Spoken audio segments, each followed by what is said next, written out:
jump in. So let me introduce you guys to myself, first of all. I'm Beju Shah, one of the pharmacists here with our information solutions team. And, we started this MUSC Innovators Meetup really to kind of do this, share these types of collisions, share some of these conversations together, and, generate new ideas, new ways of thinking, and really ultimately, support each other. So, let's not be afraid of starting a new journey. Let's embrace risk. I think a lot of our startup friends here know this, but a lot of folks in healthcare are kind of shy away from, we don't really have that awareness of embracing risk and trying new experiments and seeing sort of if they pan out, and if they don't, then that's fine too. We can learn from failure as well as much as we can learn from success. So, so with that thought, this MUSC Innovators Meetup is all about sharing some of these stories. And today we have Dr. Mike Corvino, who's a pharmacist here in Charleston and is also a fellow alumni. So Mike Corvino and I met, way back. I think this goes all the way back to pharmacy school.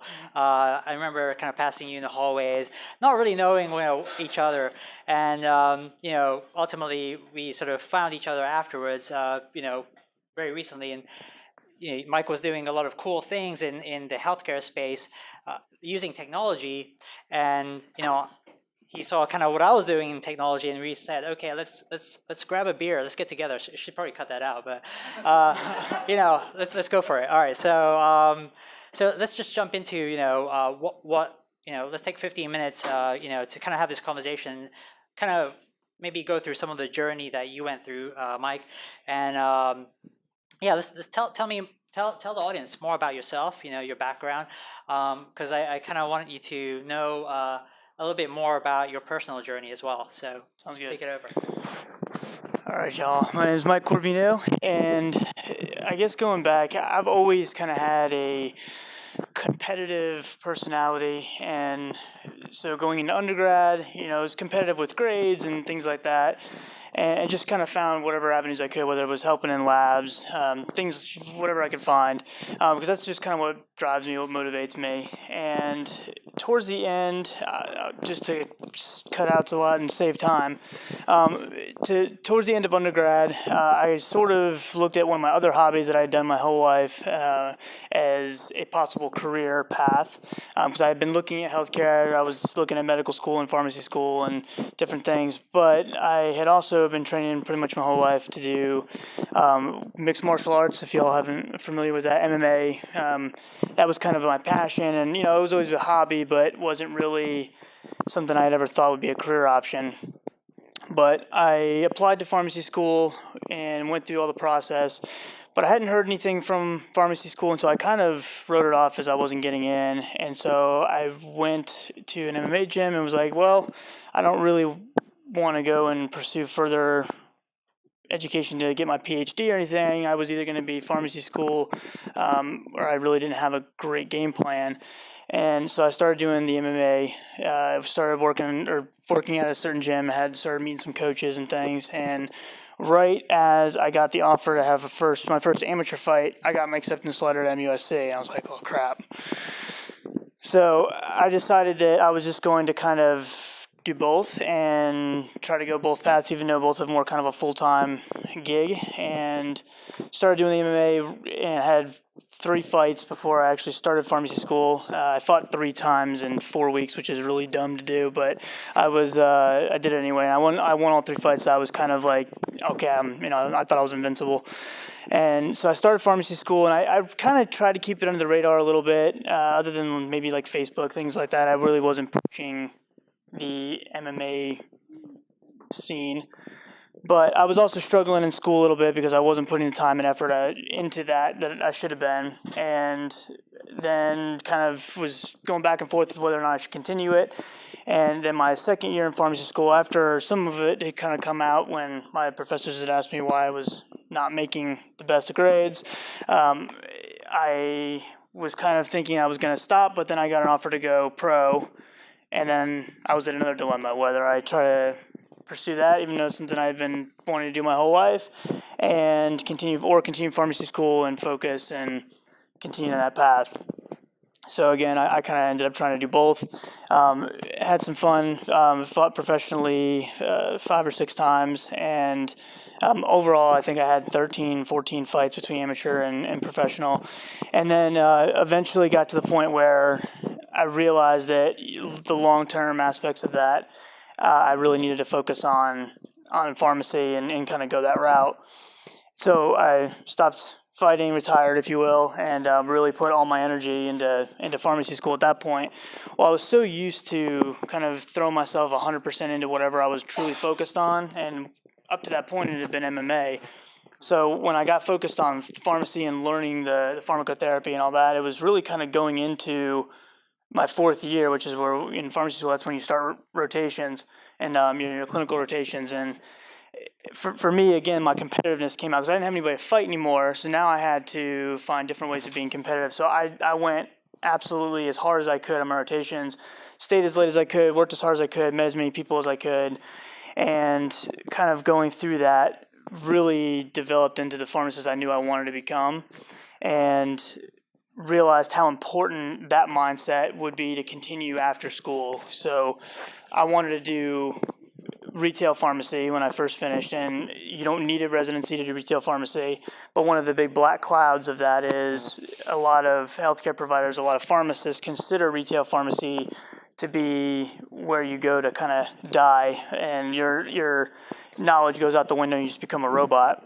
And being as competitive as I am, I was absolutely determined not to have that mindset. And I even had a pharmacist tell me that, just enjoy this time right now when you're finishing up 4th year, because going into retail, like, this will be the smartest you'll be right here. And I remember thinking, like, that if I was in a surgery and my surgeon was like, man, I just really wish I was as smart as I was when I was in medical school, I'd be like, dude, get me out of here. I can't even imagine. So I was like, why would a retail pharmacist get that pass? And so I started pursuing my continuing education and really going hard with that, and realized that social media would potentially be a good tool to use. That it's being utilized a little bit, but not nearly to the extent that it probably should be.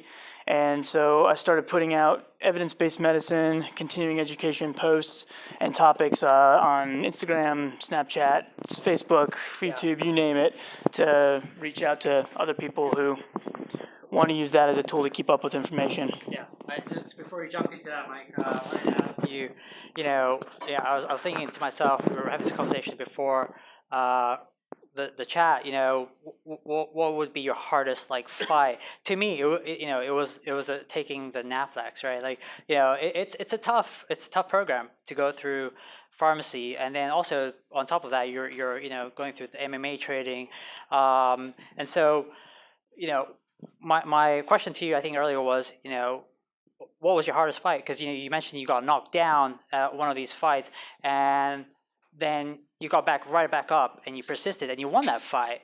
And to me, that sort of says a lot about just the journey of an entrepreneur. Is there's a lot of times where you do get knocked down, or you do find failure, but you overcome it. You might change, you might pivot, you might change direction completely, you might change business. But what's sort of been your hardest fight? Going through the journey of to get to this point, even before you started CorConsult RX.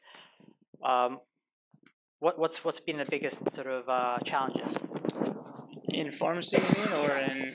So just in pharmacy and healthcare. So probably the biggest challenge for me would be, I guess, staying self-motivated to constantly open new doors and pursue further things that didn't have an instant gratification or a obvious value right there in the moment. I've really tried to think long term, think that I needed to open as many avenues as I could for myself, because you just never know what could eventually come available. And I think that just overall, just trying to remind myself of that when a lot of people would.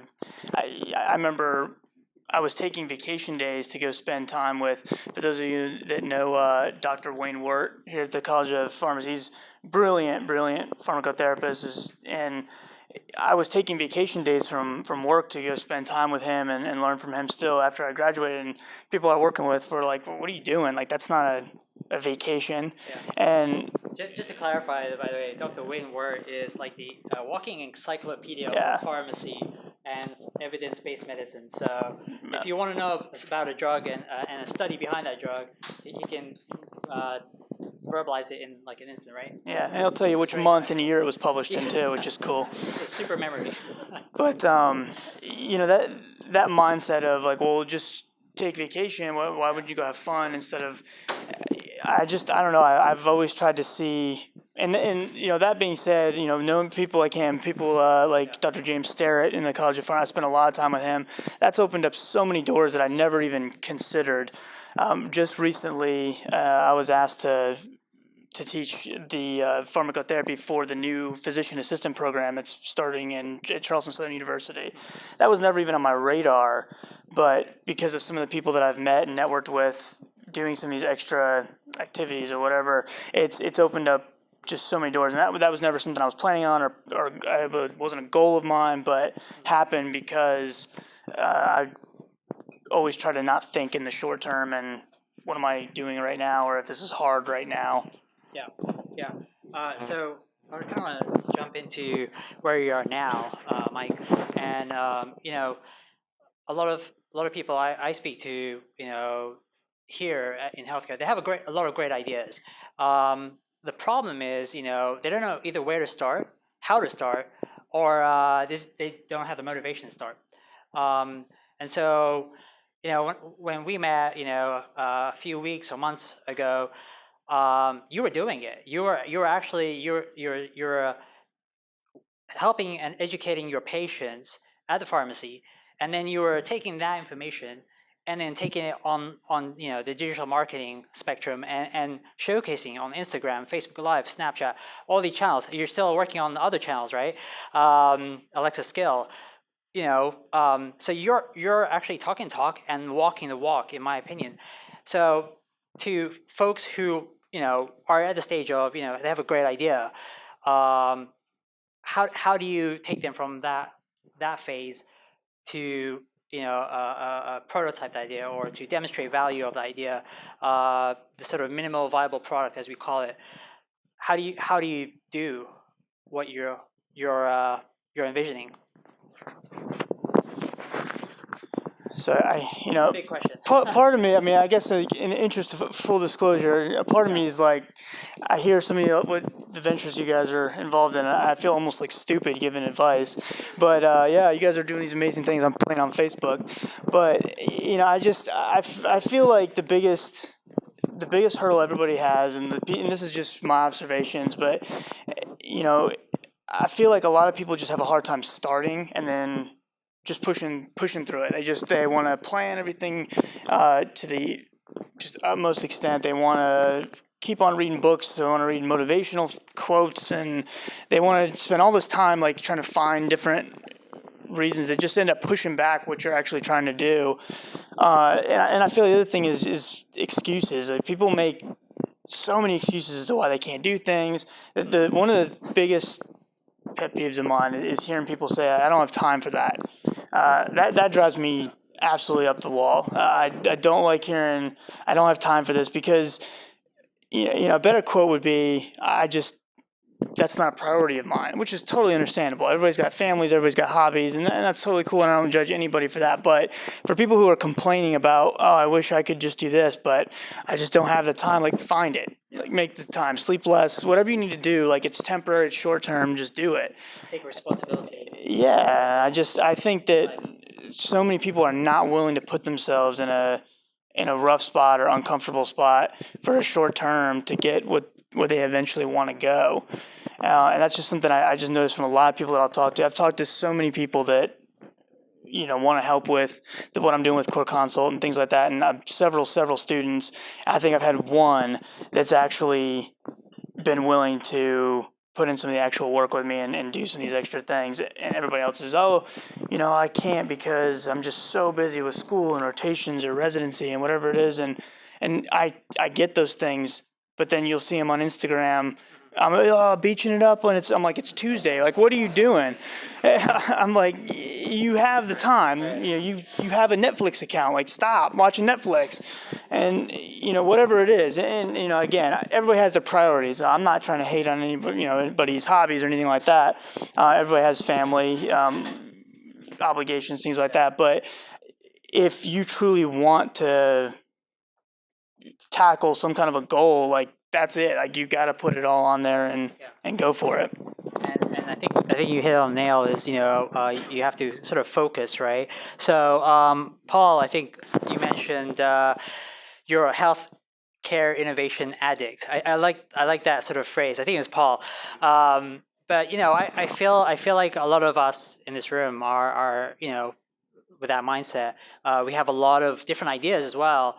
My challenge is, finding the focus to tackle some of these ideas and really push through.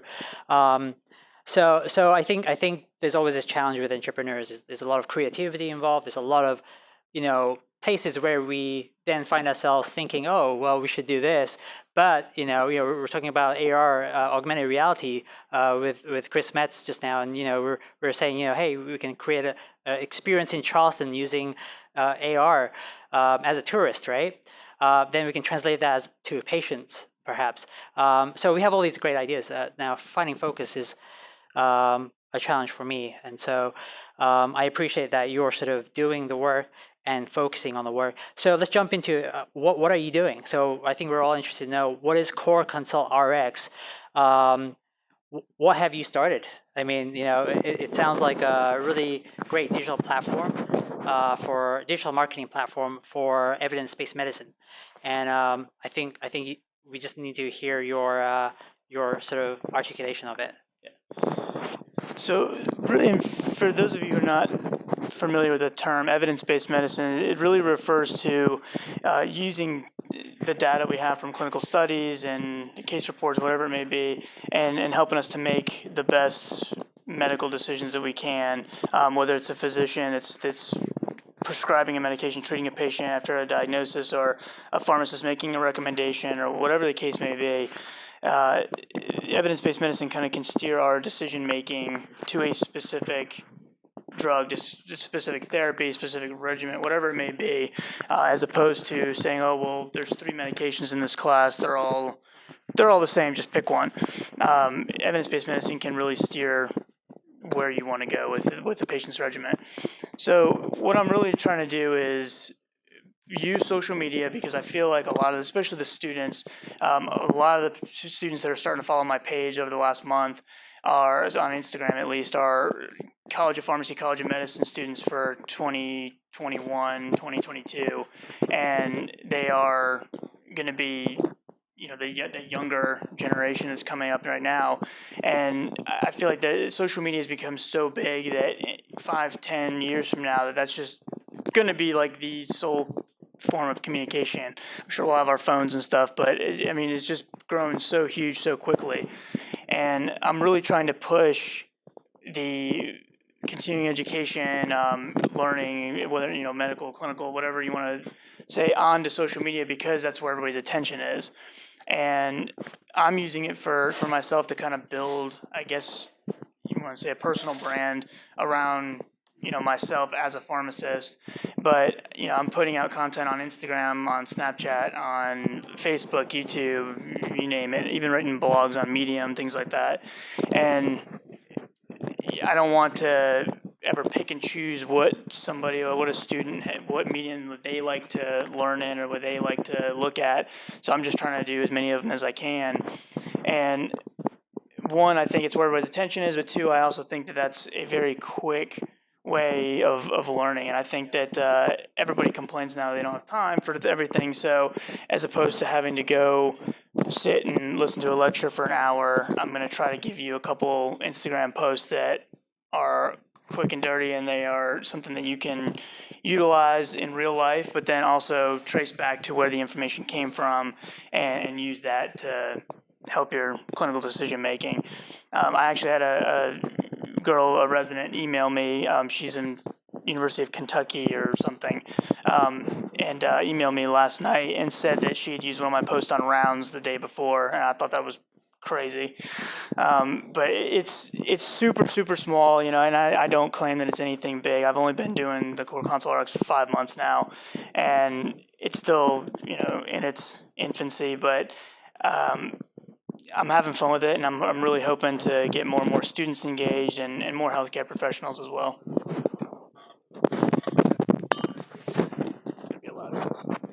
Yeah, that's a good point. We'll edit it out. Sorry. So Mike, you've had to learn a lot of this technology on your own time, right? So, in pharmacy school, we don't get trained in any of this. Absolutely, in healthcare, we don't either. And so, what were sort of the biggest challenges and barriers that you sort of faced initially in sort of developing this? And then I kind of want to make it a two-pronged question. What are your new challenges that you think you'll face with your future vision of this technology? So my biggest challenge has been, like you said, not really understanding. I was always in either chemistry or in pharmacology. When I got to pharmacy school, I never did video graphic design, anything like that. I never even thought about it. So when I first started this back in the end of March, I think my first video that I posted was just a screenshot of a PowerPoint slide. It was horrible. I don't even like looking at it right now because it's so bad. But it was just I used the microphone on my Mac and had no clue what I was doing. And as I've progressed each month, I've been trying to learn more and more different software, things like that. And now I use a lot of Adobe After Effects and certain Adobe programs. But when I first opened After Effects, it was for me, it was like, oh my gosh, where do I even start? And so I would spend, and luckily I have a very understanding wife who's also a pharmacist and lets me do these things all day long. And I would spend, if I was off that day from work, I would spend 12 or 14 hours just sitting in my office watching YouTube tutorials on how to use After Effects. And now I feel pretty comfortable with that. I'm by no means a professional, but can make decent looking posts. And and my big thing right now is doing 3D modeling with Blender and programs like that to try to make biological models that I can use in post that are in 3D and not just a drawing on a screen. And I think that's one of the big things that's helped grow my page and things like that quickly, is because you'll see people that just take screenshots, which is what I started doing. It's not, nothing wrong with it, but they'll take a screenshot of whatever's in their phone, and there you go, there's your post.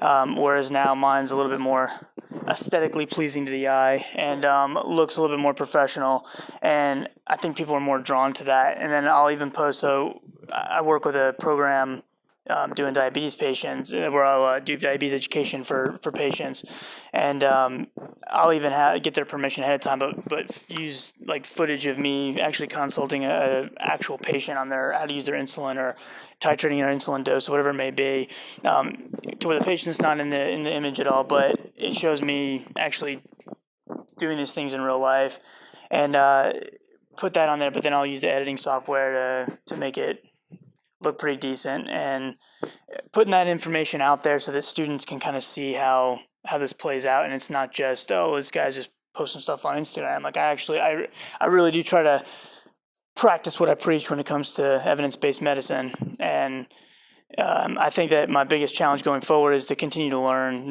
so when I started this Alexa flash briefing that I've been working on now, that's I needed to write code for an RSS feed. I was like, oh my gosh. I was watching some 8-year-old on YouTube just rip through it, and I was like, I'm so dumb. And so that was pretty frustrating. And I ended up having somebody kind of walk me through the process and show me. But that kind of thing is still going to be challenging. I'm still trying to learn. I'm getting new software and squeezing everything in with everything. It's growing faster than I thought it would. So with podcasting and this, that, and the other, and vlogging, and it's just, now it's more like trying to squeeze everything in and do a lot of it, make a lot of it more automated and more time efficient. I think this is the message I'm finding value in, and I think a lot of our students and residents here could probably find value in this sort of growth mindset. You're continuously learning, adapting, and really focusing on a new paradigms. How we deal in healthcare is it's all about changing the way and way we do things, but also changing what's possible. So I did put a plug in for that, by the way. But yeah, just a little bit.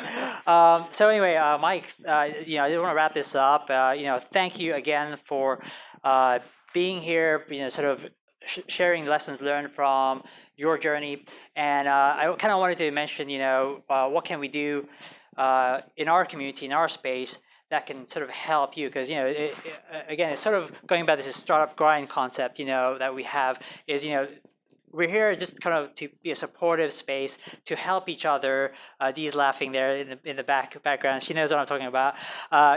Really support each other through the whole process and through the whole journey. And so what are the things that we can help you with, or if anyone else has sort of ideas or shout outs that they're working on that could sort of help Mike with, please feel free to sort of put that out there.